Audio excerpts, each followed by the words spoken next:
Welcome to Everything Life and Real Estate. Let's get started with our hosts, Linda McKissack and Dana Gentry.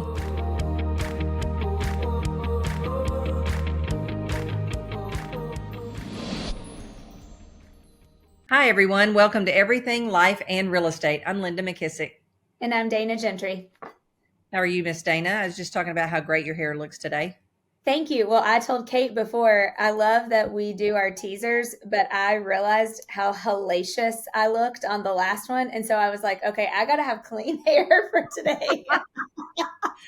I know. I even looked up a YouTube video yesterday. It's like, where am I looking on these things? And you know how when they freeze you, they freeze you with your mouth F open, or I don't know why that happens, but it does. Well, I love my mug. So this it's not a new mug, it's an old mug, but you know what this mug says? I cannot see it, so you're going to have to tell me.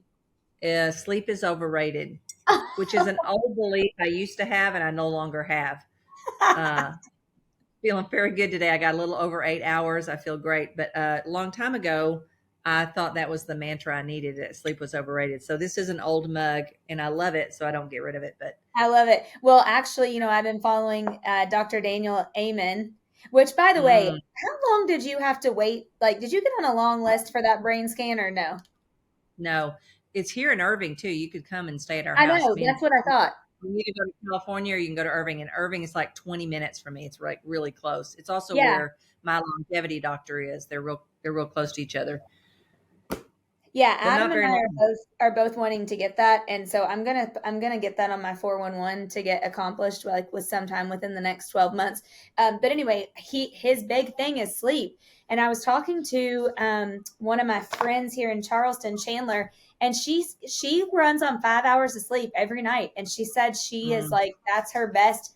And I was like, girl, I would be like a zombie. Yeah, I do believe I think they call chronotypes or whatever that may be like that, but there's very rare people.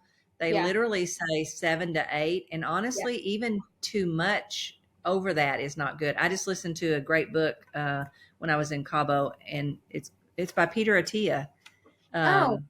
Yeah. I think you had sent me a link to a podcast. He was Ed My Letter, somebody was interviewing him. I don't remember his last year, but anyway, so he had a new book come out called Outlive. And I'm always just looking to see if there's new, updated anything, which I was kind of excited because my longevity doctor has me right on track with what everything Peter is saying. And he's been saying it for years. So I'm excited. That makes me happy. Okay. Well, not on this episode, but on the next one that we're going to do about catching up on what we're into, maybe you can share a couple of things from that book, because I'm anxious to hear about that too. Okay. Happy to. So today we're going to talk about how to get more out of the people that you delegate to. And it's so funny because last week I had my my strategic coach, Free Zone Frontier, and Dan said something very interesting. To me, he has the model ideal company of the people you want working with you. And he calls them self-managed people. Yep. Meaning because sometimes, I don't know if you feel this way, but I feel bad sometimes when I don't want to have to manage people. Yes. Or even communicate. So, you know what I mean? You are going to die. Listen, I have to tell you this. You're going to die because yes. And I felt so guilty writing this down, but I've been answering all those questions from the 2 weeks notice book, and Adam and I have been doing those. And I actually just was on a call with one of my coaching clients, Olivia, and I was having her go through all these. But she says, what are some of the habits? No, that's not it. What are things that make you feel resentful? What's keeping you stuck right now? What is something that you're doing regularly that's getting in the way of your happiness and success? Blah, blah, blah, blah. And I wrote down problem solving on stupid problems that I shouldn't have to be solving, working with people that drain my energy, having to hold people accountable that don't do anything or that should be doing stuff on their own because they aren't self-managed. That, I wrote all of these things down. And then I looked at Adam and I said, does that mean I shouldn't be an operator or a leader? Because then I started to feel bad. Yeah. No, if you, and this is one of the things I love about Dan Sullivan is, here's what he said. I'm about to set you free. Okay. He said, Kathy's his right arm girl. Yeah. And he said, Kathy has to know everything I'm doing, and I want to know nothing she's doing. Wow. So they can't, he said, I went into a project meeting the other day. There were 80 something projects, and I knew a little bit of 8 of them. Wow. And some of them had already been completed. Wow. I'm like, oh my God, that's what I want. Exactly what I want. So I think what happens is when we get an example of someone who feels like they're not getting enough from you, and we've all had this where they say, well, I'm just not getting enough guidance. I'm not getting this or that. Honestly, I used to feel horrible about that. And I realize now they're not self-managed. Yeah. That's not the kind of, honestly, that's not the kind of team I need around me, because I'm not those. It drains me to have to be that person. Yeah. And some people, honestly, Dana, I think get their worth out of being that person. Like that fills them up and it gives them their worth because they love having all the answers, which I am the person. If you've got a problem or you're stumped at something, you do need to let me know, because I can. Yeah. Dan calls that, if things go into a black hole, I make up stories, which I do that too. Yeah. I make up a story that you're not working on it. You've forgotten about it or something's happened to it. And so there are a few guidelines. Like if you get stuck on a project, I would be the person you'd want to bring it to, because I have like something Press brought to me yesterday. It was like in 2 seconds. He's like, God, that's a great idea. But that's just the way my brain works. If I can hear somebody else's situation, I can immediately come up with a solution. Too, Linda, why I think that, because you are great at that. I'm good at that. You are great at that. Why I think sometimes too is because at some point when you're kind of removed and you have that 30,000 foot view, it's easier to see versus like when you're in it and you're stuck in it, it's hard to like, you know what I mean? It's like you spin your wheels. And so a lot of times, like I think about you with the region, because I can remember being in the regional role and we would be like working on something. And then you would be like, well, I think if you just did da-da-da-da, and we were like, God, we've worked on this for 6 days. And like you came in and said, but the reason is because we were in it so much and you had that 30,000 foot view that you could see above and say, whoa, wait a minute. You know what I mean? Yeah. And sometimes we get stuck in that, like the rut of stuff. Yeah. And I think that's also where we talk a lot about unique ability. That's where sometimes your unique ability is hard for you to explain or pinpoint, because it is those kind of things that just come natural that you do. On your Colby, what's your quick start? I'm one less than, I know I'm one less than you. I think I'm an 8. You're a 9. Yeah. I'm a 4294. What's yours? I knew you were going to ask me that, and I have it. Hold on. I have it saved somewhere because I always try to remember that when I can't find it. Here it is. Dana Colby. Yeah. 4483. I know I'm always one off of yours. 4483. Okay. Yeah. Okay. Real close. Yeah. So that's another thing too, is I think 1, the people are in it. And then 2, that processing ability to process quicker on things, especially if it's things that you've had experience with. But if it's the person that is, more, they're more of an, what's the first 2? Follow through and something else, right? Yeah. One is like you research a lot. Yeah. The first one is fact finder. That's what you're thinking of. Needs a lot of facts. That's another thing that I think slow people down. If they need a lot of facts to do something, it's going to slow their processing down a little bit. And then the second one is follow through, right? When you get an idea, I've always struggled with that one. I don't know why we're talking about Colby. That's not even our topic today, but because I'm a 4-2, so I don't need a lot of facts. What are you again? 4294. So my 4. Fact finder is the follow through is a 2. Yeah, fact finder is a 4, which is kind of weird. I don't see myself that way, but that's kind of on the low side anyway. But on a 2 on the follow through, I struggle with it because I feel like I get a lot of stuff done. But I think what happens is I get a lot of stuff done because I have a lot of ideas. Yeah. And so it feels like a lot more, but the truth is there's probably a million others I haven't done anything on. Yeah. Those Yeah. are the ones that I won't follow through on. Okay, so let's talk about, because this reminds me of something about delegation. So, like, here's a perfect example. I put down one, we put, how do we get more out of people that we delegate to? So Yeah. I put down, and this was a perfect example from last week. I put down one of my biggest issues that cause, and I get a lot out of people, but one of my biggest issues that keeps me from getting more is I don't plan myself. So Yeah. here's a perfect example.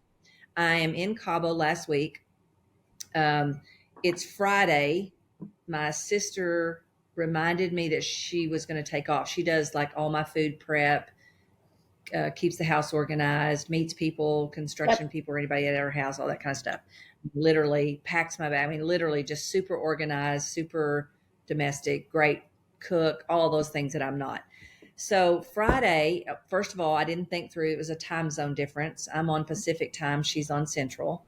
And so I texted her and said, "Oh man, I meant to ask you to cut some vegetables up so that when we got home, there would be a whole refrigerator full of vegetables." Well, being the great person she is, she came in on Sunday before church and did it for me. Oh, However, it was a perfect example of, if I had thought through, if I just would ask myself one question at the beginning of every week, what would make my life easier this week? And think about who to do I need to delegate what to? It would be so much easier, because I don't have a problem delegating things. One of the things I wrote is keep a shared note, yeah. because that way, the minute it's on your brain, you can get it off. Because I've already thought of 2 or 3 things I want someone to do, but if I didn't immediately go put it on the shared note, it's Yep. lost. Yep. But I Totally. would say, for me, what would keep me from getting the most out of people, or does keep me from getting the most, is I don't plan enough myself. Yeah. So if I would sit maybe sometime at the beginning of the week and say, what are the areas my life could be made easy this week, and what are the things I need to think about, I think I could get a lot more even than I do. Hi, everyone. It's Dana from Everything Life and Real Estate. I hope that you are enjoying this awesome episode that you're listening to. I just wanted to interrupt really quickly and share with you some really big and exciting news. Linda and I are officially launching our first ever live course called Everything Life and Influence: How to Multiply Your Life and Your Business with the Power of Influence. With this formula that we are going to teach you, we have successfully achieved over 500,000 downloads on our podcast. We've attracted 10,000 plus entrepreneurs into our lives and businesses. We've built 7-figure businesses, and we've had doors open for more opportunities than we ever thought or imagined. In this live course, we're going to teach you our formula for influence that is going to help you in your life. We're going to teach you how to attract the relationships that you want. We're going to also teach you how to take your failures and create influence to build trust with others. And we're also going to share with you what it takes to be an it player, to have that it factor as an attractor, so that you aren't chasing people, clients, recruits, into your world, and anything else that you may have into your business. This is all happening on May 18th from 11 to 2 p.m. Eastern Standard Time. And all you have to do is visit www.everythinglifeandinfluence.com. Give us your email address, and we'll send you the link for a first reserved spot on our live course. We hope to see you there. Don't forget to visit the website and enjoy this episode. Yeah. Well, so that was one of the things that I wrote down too, was actually planning more. And from reading the 2 weeks notice book and actually working through some of those exercises, I came up with my list of non-negotiables. And I've had this one, but I'm really sticking to it now. But one of my non-negotiables is, even though I'm up at 6, I don't start any Monday before 10 a.m. with a Zoom or a call or anything like that. Because I was finding before, on Sunday night was when I was using that time to plan for the week, see what my schedule looked like, delegate things that I needed to delegate, make sure Heather knew this or that or the other. And then I was getting, because one of the questions is, what are you doing that is causing you resentment? Well, then I was getting resentful that I was doing that on Sunday night, because it was ending my weekend. I was just like not ready. I don't know. So we made a non-negotiable that I won't start anything on my calendar before 10 a.m. on Monday. So then Monday I get up, have my quiet time, because Mondays are kind of a hard reentry for me now. They didn't used to be like that, and now they kind of are. Because I think it's just the weekend goes by so fast, and I'm like, man, I wasn't ready yet. And so the non-negotiable of not starting before 10 on Mondays is that I do my quiet time, do my walk, all that stuff. And then I have those, 2 to 2.5 hours on Monday mornings that I'm like seeing what I can delegate to Heather, seeing what's on my calendar, where do I need to be this, like all of those things. And it has helped so much because I can delegate those things to her. And she'll even text me on Monday morning and say, like, I'm waiting. Let me know what I can do this week to help you. And it's a good reminder, for me to, because one of the things, Linda, that I wrote down on this one is the reason why sometimes we don't delegate or get enough out of people as we should is 9 times out of 10, it's because of us, which you kind of just said that, but it's because I'm bad at just doing it instead of actually delegating it. Yeah. Well, I said, ask yourself, why am I not passing this on? 1, do I think I can do it better? 2, do I think I can do it faster? Yeah. Or 3, do I think I'm bothering somebody? Yeah. That's and so a really usually good it's in one. one of those 3 areas. Or 4th one would be, I don't think they're competent. Yeah. So that was one of the things that, okay. So one of the questions we had was what prevents us from delegating or getting more out of our people. And I think all those things you just said, we just need to figure out which one of those in the moment is preventing us. Well, and I think even taking it a step further and going ahead and asking them, my saying about the quietest person in the room has the best answer. Well, usually your admin people are the quietest. Yeah. They're listeners. But learning to ask them, what are some ways that you see that you could make my life easier? Yeah. Or, letting them even come up with some ideas, because 99% of the time they're probably thinking in their head, well, good Lord, if she'd just let me do that, I could do that. And, she wouldn't even have to do it. So Yeah. I think asking them, what are some ways that you see that I am getting in the way of my life being easier or more productive, whatever it is you're trying to accomplish out of that person's role. Yeah. Yeah. I love that. Totally. I still to this day love that.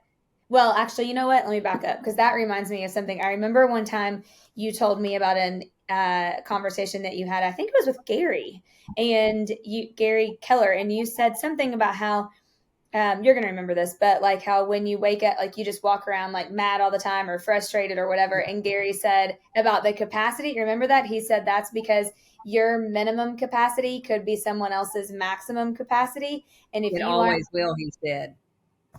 Yeah. So you have to will. find the people whose maximum capacity is equal to your maximum capacity, right? Isn't that what he said? Yeah, actually, yeah. So most of the time, your minimum is going to be somebody else's maximum. Right.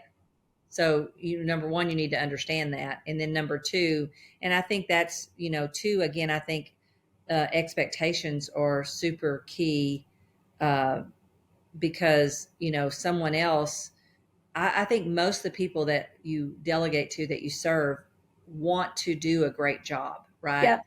And that's why I love Dan's form about how do you be a hero in this role, and how do you drive me crazy in this role, and make sure they understand those 2 things, because I don't think anybody wants to do those 2 things.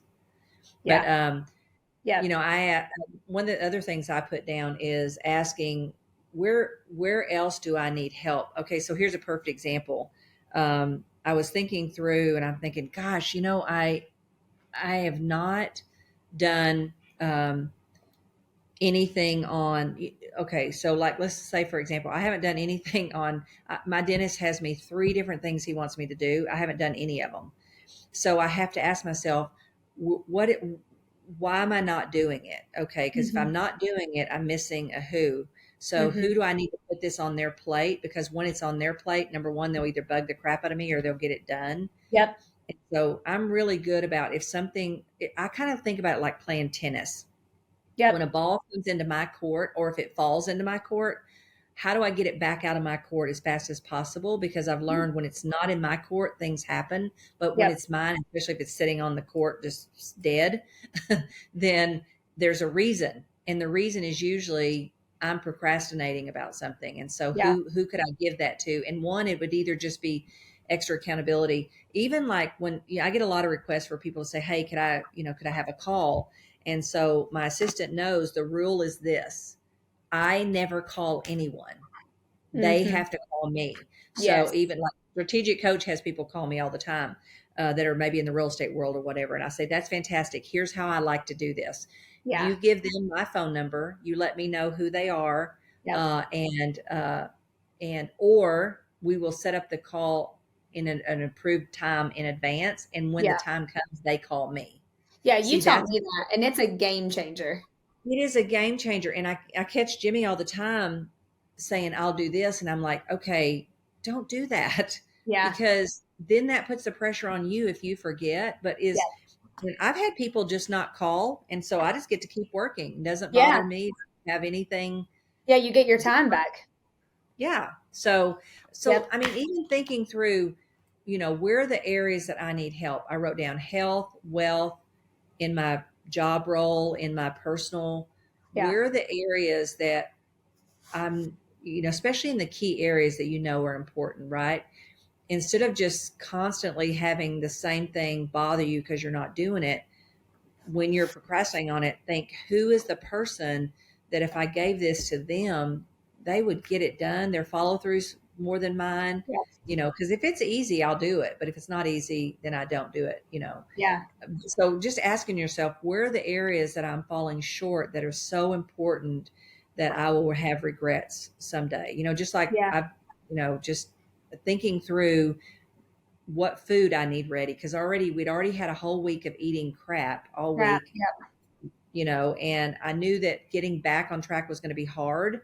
So if we came back and the refrigerator was empty and there was nothing, then what do? Immediately you go right out to eat. To Mexican. Exactly. By the way, which that's what we did, even though she had food. Don't tell her, because she came in to give me the food. But I needed one more day. I thought, what the heck, it's Sunday. We don't start anything like this till Mondays. Don't start it on a Sunday when you can start it on a Monday. Oh my gosh, it's so funny. I know you too well. I knew you were going to say you went to Mexican. I know. I'm the only person in the world who comes home from Mexico and goes to Mexican, but they don't know how to do Mexican. I know. I know. I love it. Well, I think those are great. One of the things that I just had noted on this too is the questions I've been asking myself, and I read some of them earlier, but when I'm looking at how to get more out of the people in my world and or what to delegate more of, I kind of go back to the things that I don't like doing, or things that are distractions, or things that are slowing me down, or habits that have come up that are no longer supporting my future goals, challenges that keep coming up over and over and over, things that, like I said earlier, are making me start to feel resentful towards things, and go through that list and say, okay, if these are all the things, what of this could I delegate to somebody so that I can get back into like a more, peaceful mindset, which honestly always makes me achieve more when I get there. Because when I'm stuck doing all these other things because I'm not delegating them, then that's when you get into like more of a negative mind space around it. Well, and so much time goes by so fast, and you're caught in the same gerbil wheel of doing stuff that you don't enjoy, or that you're not that great at, or that doesn't give you joy. That months can go by and you're like, what the heck am I doing? Because we're just taskmasters. We just do whatever the calendar says to do, right? Yeah. But yet I have control over what this calendar says. Yeah. And so, one of the things that, okay, so here's another example that came up recently.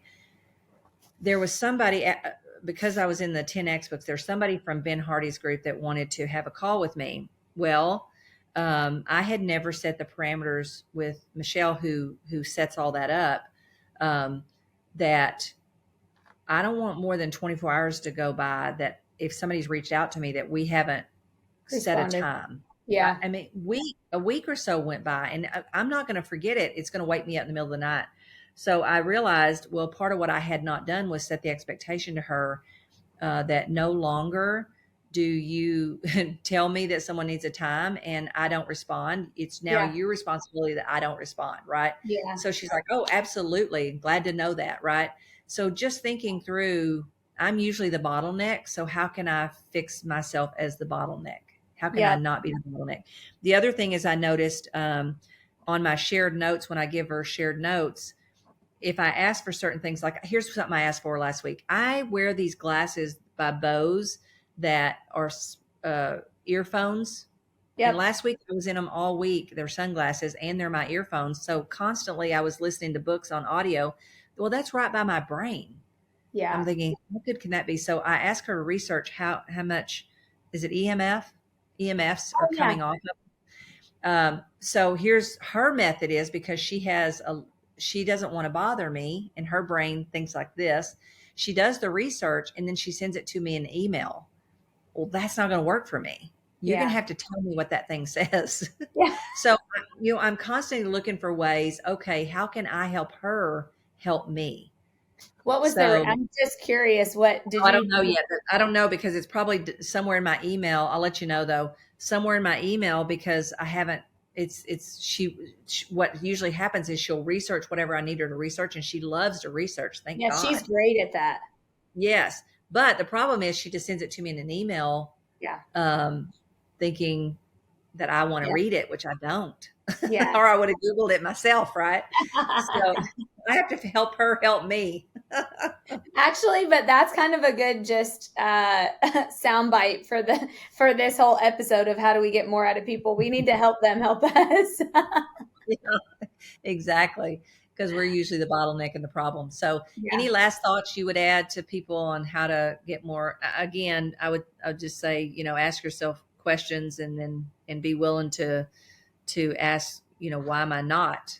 What am I doing that I don't love to do? And what am I not getting done from other people that I wish they were doing?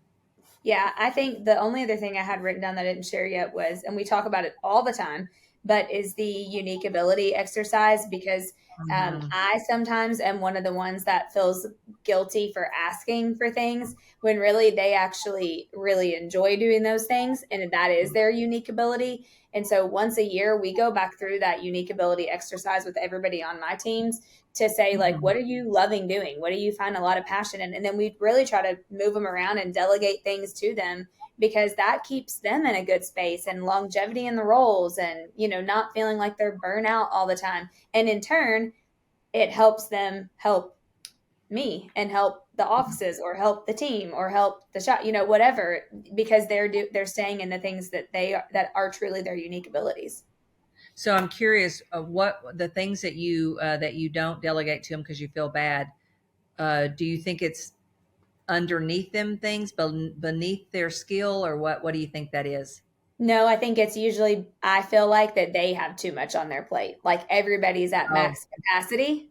And so I feel like, oh my gosh, I know they already have, a million things to do this week, and I'm adding one more thing for them to do, which a lot of times for me, it's something that would take me a really long time to do, but for them, it's really not. So I just try to keep that in my mind, but it's always more of like a workload capacity type thing. It's not usually that I don't think they have the talent or the skill. It's that I'm like, oh, I don't want to bother them because I know they have 20 things they're trying to get done today. Yeah. Well, one of the things Gary said years ago was that he expects them to let him know when they're at capacity. Oh yeah, that's great. It's not my job to figure out if you're at capacity. It's your job to figure out if you're at capacity. Yep. Yeah, so that's a really good point. Yeah. And, I think in Fierce, we talk about in the delegation section, we tend to delegate to our star players the most. Yeah. So that also should tell us something. Why do we only have one person that we feel like we can delegate everything to? Yeah. It should be everybody on the team, right? Yeah. Yeah, totally. So, awesome. Yeah, that's a really great point. I definitely do that. Delegate to the star people more than, I'm very guilty of that. Yeah. Yeah. Great conversation today. Love it. So remember, if you have not hit the subscribe button, please go ahead and hit that button now. And the greatest compliment you can give Dana and I is a 5-star review and passing this podcast along to anybody that you feel like that would benefit from our conversations. Remember, if you have a challenge, a question, or a guest that you think would be good on our podcast, reach out to us at info@everything life and real estate. And Dana, I guess I'll see you next time. I'll see you in Austin, actually, this weekend. Oh, yes. Quickly. Sunday. See you there. Yep. See you there. Be sure to subscribe for more business strategies and tactics to inspire you to live an abundant real estate life. Don't forget to rate and review so we can bring you the best content. Find this and other valuable information at everythinglifeandrealestate.com.